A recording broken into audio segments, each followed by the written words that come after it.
culture, heritage, temples, palaces, and food. That's what Mysore is all about. Are you ready to time travel to the glorious days of palaces and heritage, which not only reflects the culture of Karnataka but of the entire country? Today we are going to talk about one of the cleanest cities in India, Mysuru. Hey guys, welcome back to Sacred Cubes, and this is Sagar. I'm sure you would have heard about Mysuru multiple times before. Could be for its top-notch quality Mysore silk, delicious Mysore Pak, glorious palaces, famous Dasara festival. If not any of these, then definitely for Rocky's Castle from KGF movie. Make sure you watch till the end, as we will be talking about how to reach Mysuru, where to stay, how to travel inside the city, where to eat, and what to shop. Before we jump into our list, let me brief you about Mysore, or as we call it in Kannada, Mysuru. Mysuru has always been an important part of Karnataka's history and heritage. In fact, until 1950, Karnataka was known as the princely state of Mysore. Mysuru is one of those cities that has been keeping up with the current trends, technology, and infrastructure without losing its culture and heritage. Let's dive deep into our list of top 10 places to visit in Mysuru.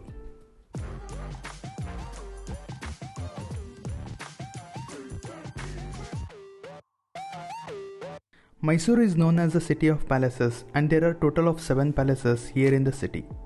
Out of all the 7 palaces, Ambavilas Palace, simply known as the Mysore Palace, is the main attraction. This is the biggest palace in India. The architecture of Mysore Palace is unique in itself, with a fusion of Hindu, Islam, Gothic, and Rajput styles of architecture. You need a good 1 to 2 hours to explore the entire palace, and if you are a photo freak like us, then it might take even close to 3 hours. Inside the palace, you can see intricate craftsmanship on every inch of walls, doors, and ceilings.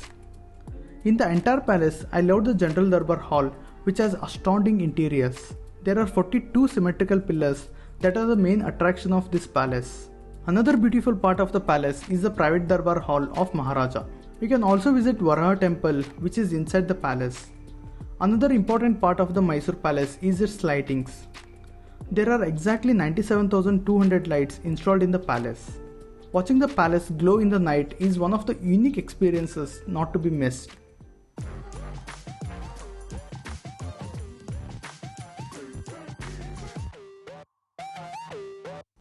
Chamundi Hills is an extremely important part of Mysuru. There is a very interesting story associated with this place that explains the reason behind Mysuru's name. There used to be a mythological demon, Mahishasura, who used to rule the city Mysuru, the city of Mahishasura. It was Chamundeshwari, the fierce form of goddess Durga, who killed this demon. The Chamundeshwari Temple is located on the top of the hills. You can either reach the temple by vehicle or climb 1,000 stairs.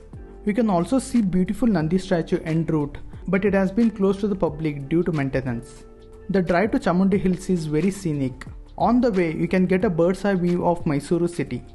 Try to spot famous structures like Mysore Palace, Lalit Mahal, and others from this place. Once you reach top of the hill, the first thing that you will see is the statue of Mahishasura. Almost everybody who has visited Mysuru will have a photo taken in front of this statue. The temple would be usually crowded during weekends, and it might take around 2 to 3 hours for the darshana of goddess Chamundeshwari. If you are in a hurry, then you can take a special darshana ticket for either Rs 30 or Rs 100.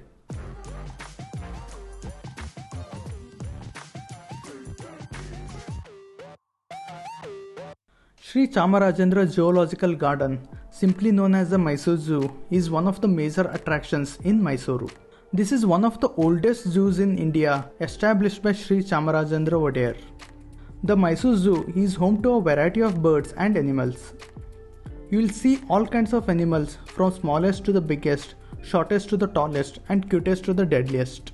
While the zoo is a great place to visit for anyone, if you are traveling with kids, this is a place that they will totally enjoy.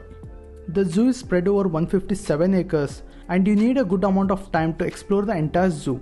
The walking trail is as long as 3 kilometers, and if you don't want to walk for any reason, then you can just hop onto one of the electrical cars, for which you will have to buy a separate ticket.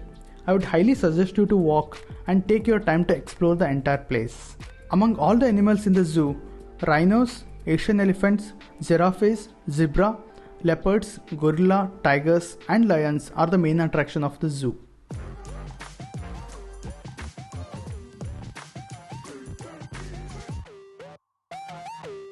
Regarded as one of the most beautiful gardens in Karnataka, Brindavan Garden is located next to KRS Dam.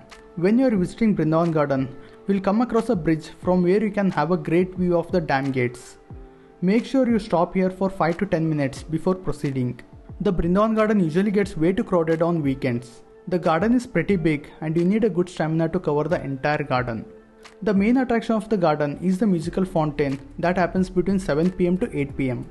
The garden is illuminated with beautiful lights in the evening.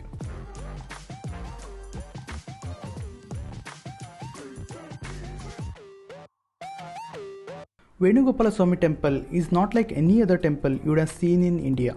To understand why, we need to dig into the history. The original Venu Gopalswami Temple was constructed back in 12th century. It got submerged in the water after KRS Dam was built in 1909. If you remember Kuhu Kuhu Kogile's song from Kannada movie Chandrachakori, you will see submerged temple has been shown nicely. Sri Kode, a well-known name in the country, decided to relocate the submerged temple and rebuild it in the same architecture. It was not an easy task to rebuild the temple using the same stones and giving it a new look. Every penny needed for the construction of the new temple was spent by Sri Kode. It took close to 14 years for the project to complete. Sadly, Sri Kode died just 1 year before the completion of the temple. The new temple is located next to KRS Dam, around 500 meters away from the old temple. It is surrounded by water on 3 sides. The temple looks stunning with the view of KRS backwaters. You can't take photos inside the temple, but you can capture photos around the temple complex. After visiting the temple, you can spend some time overlooking the backwaters of KRS Dam.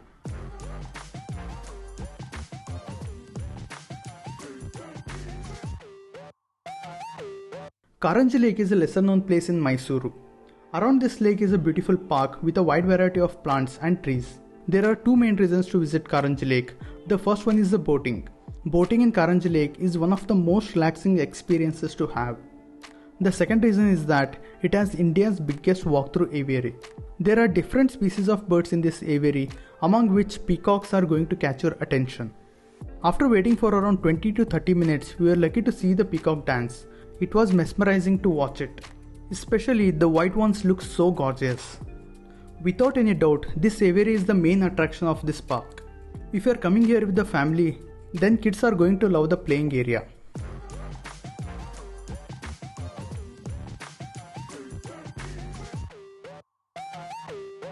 When I saw Saint Philomena's Cathedral, I was like, wow.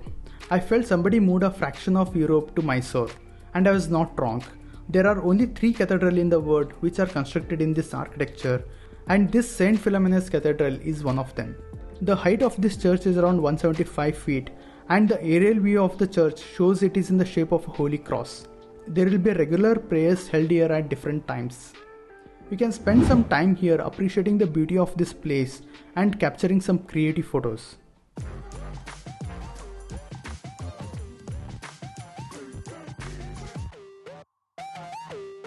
Balmuri and Edmuri are twin waterfalls which are very popular among locals and tourists alike. These are not regular waterfalls you would have seen, but they are unique in its own way. Among these 2 waterfalls, Balmuri Falls is most popular. Here you can get into the water, take a coracle ride and enjoy a fish meal. This is the best place to get into the water, but be extra cautious. There were many unfortunate incidents that happened in the past. You will find all the basic facilities like washrooms, changing rooms and food here. You can also visit Ganesha Temple, which is very beautiful. If you go another half a kilometer through rough roads, you will reach Edmuri Falls.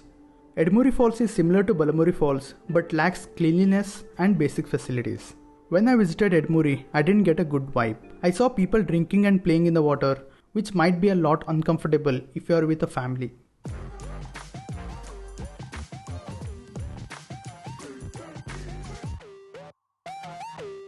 I'm sure you would have heard about Salim Ali, who was one of the greatest ornithologists in India.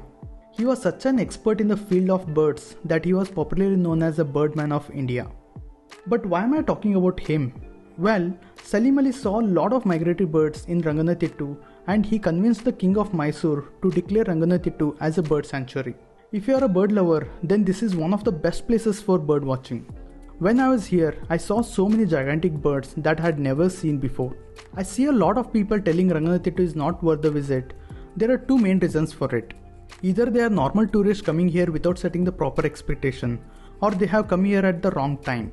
You can also take boat ride, which allows you to get closer to the birds and capture some incredible shots through the lens.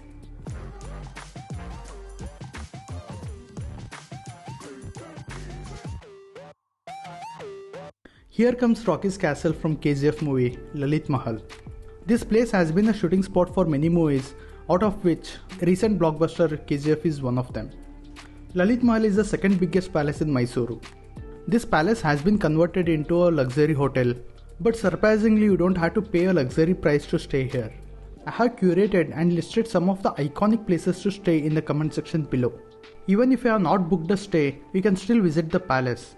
The entry fee is ₹100, which includes access to the palace surrounding area, the ground floor of the palace, the swimming pool area, and complimentary tea. The palace is very beautiful from both outside and inside. If you are a creative photographer, then you can find a lot of spots which look stunning in the photos. For others, it may not be worth the visit because there is nothing much to do here for the price you paid.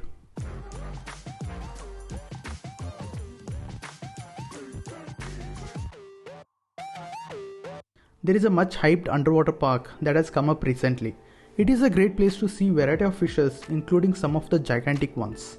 The selling point of this place is the tunnel shaped aquarium, which looks great in the photos.